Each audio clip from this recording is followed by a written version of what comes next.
Emmanuel,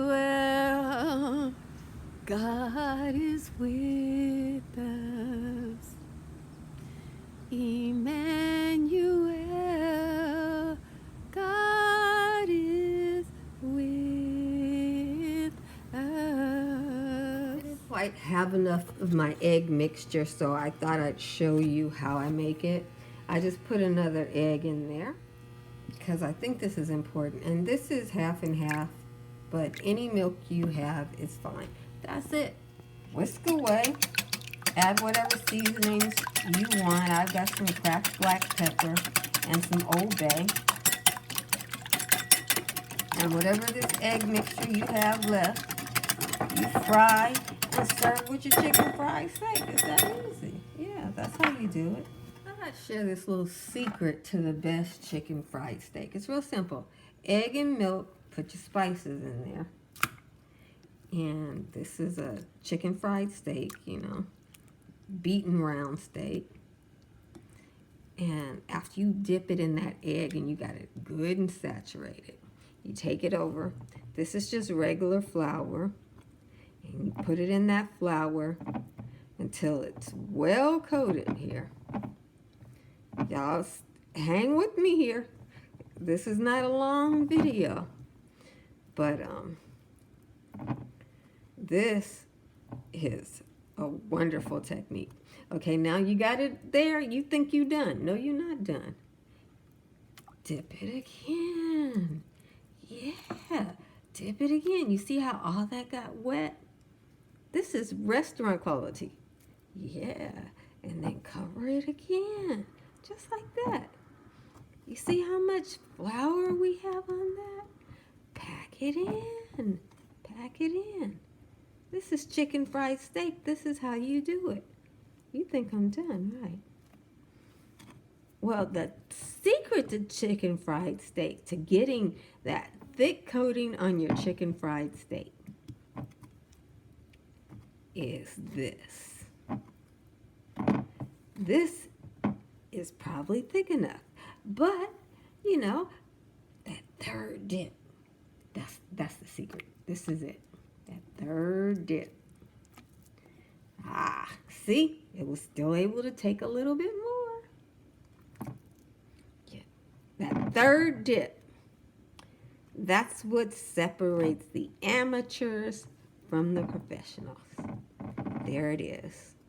That third dip got you right.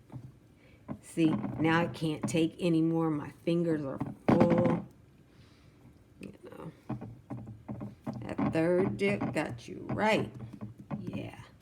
So that's the first secret. Now I'm going to show you how we fry this one. I'm going to show you how we do it.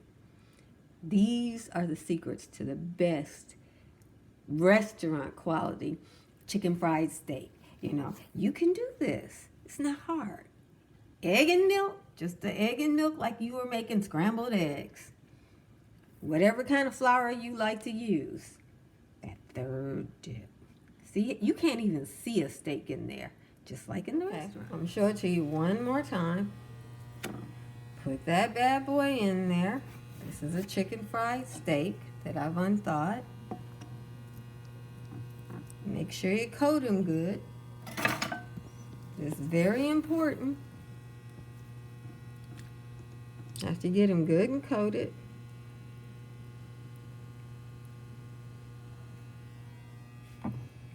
stick them in your flour. This is the first time. See, a lot of home cooks, this is all they do. And so they don't have that restaurant quality.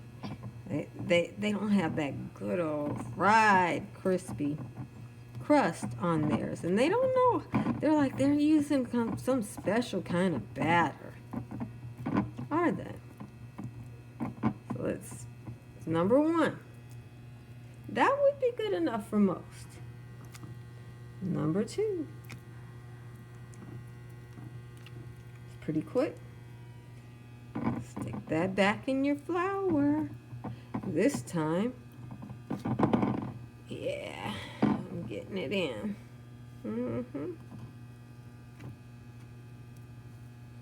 You don't want to leave any spots that are wet,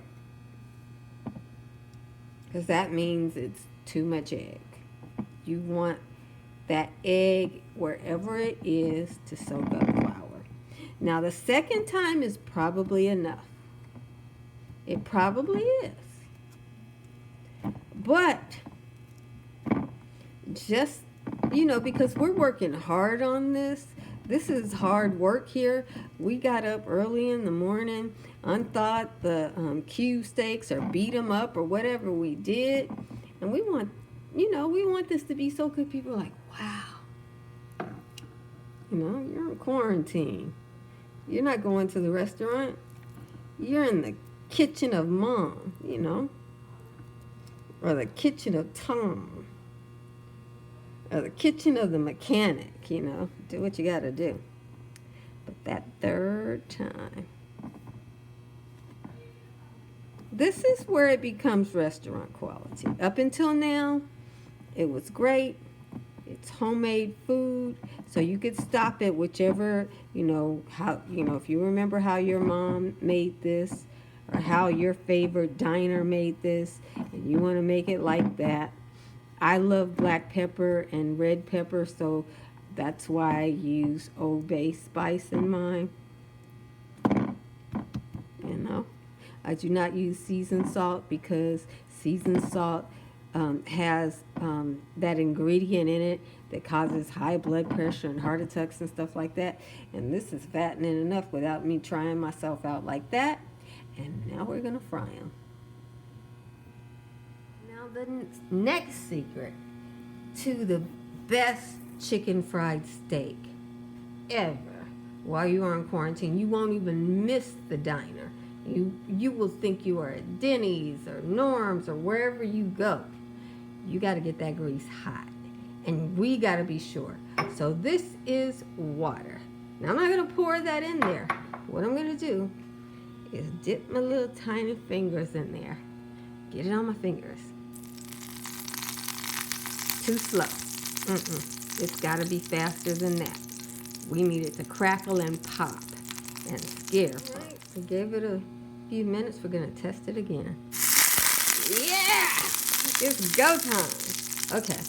So all you do, let that finish crackling and popping. And once it's finished, you take your meat hanging from your hand. That's the only way I know how to do it. Bam. And this is going to be delicious. I have one more secret, so don't think you're done. Because if you get this far, you want to go all the way. Go for the home run. So I'm going to show you the other secret to that best chicken fried steak ever. Just like restaurant quality, much cheaper, at home. While you're on quarantine, or even on the weekends, you can just go to your own third tip. Right about now, you probably think, oh, well, that's good. I should turn it over now. It's good, but you want to make sure it's crisp. Okay. See those dark marks? You want to make sure it's crisp. You don't want to be early with this. Yeah. That's what you want. Look at that. Gorgeousness. You want it darker than fried chicken because this will be smothered in gravy. Yeah. And you need that crispiness to hold up to all of that. Okay, so we're going on to the next secret. Sorry about that. You got the first side right, but you got to endure to the end. You see how I can lift that now? It's not sticking to the pan. And check it. Check that out. It's done. It's even frying in the air. That's perfect. Yeah. So you stick this on a paper towel just like you do fried chicken. Got it? And it's easy to lift, just like a fried chicken. You put it on there, and it'll soak up a little extra grease. Now, here's the thing. In a restaurant, they cook them one at a time like I did. That's why it's so perfect. That's not enough oil to cook another one. You got to put another tablespoon of oil in this single serving pot. So, and then you got to heat this oil back up like a chef would heat the oil up for each steak that he cooked. So that's the next secret. Each one you have to have the oil right for.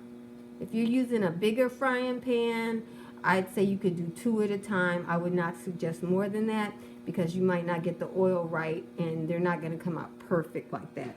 They'll stick to it. Okay, I'm going to show you this for both of them. As you see, I took the time to get the grease hot. I'm making sure the whole steak is crispy. On this one, I need that plank. Four plank. I had to do this. See? With the edges were cooking it. And then you just flip it over. I'm going to do that off camera because I'm holding the camera and I can't look at it. Now it's nice and crispy and golden, but we're having a problem here. You take you see that? Bam! Do not be defeated. You have to endure to the end. This one is a little bigger, and I only like to use a tablespoon of oil. As long as you get that flour in contact with that oil, it cooks so fast. What you're really doing is frying the egg. Yeah, ready. Flatten that bad boy out. I'm glad I showed you both of them because this one ran into an issue that you might not have known about. And you want to get it dark like that because this is going to be smothered in gravy. And you need that skin to be crisp enough to hold up to all of that. I'm going to show you the inside. See, it's fried. Looks like a chicken thigh. Jesus loves you, and I love you with all the Jesus in me. Be blessed, beautiful.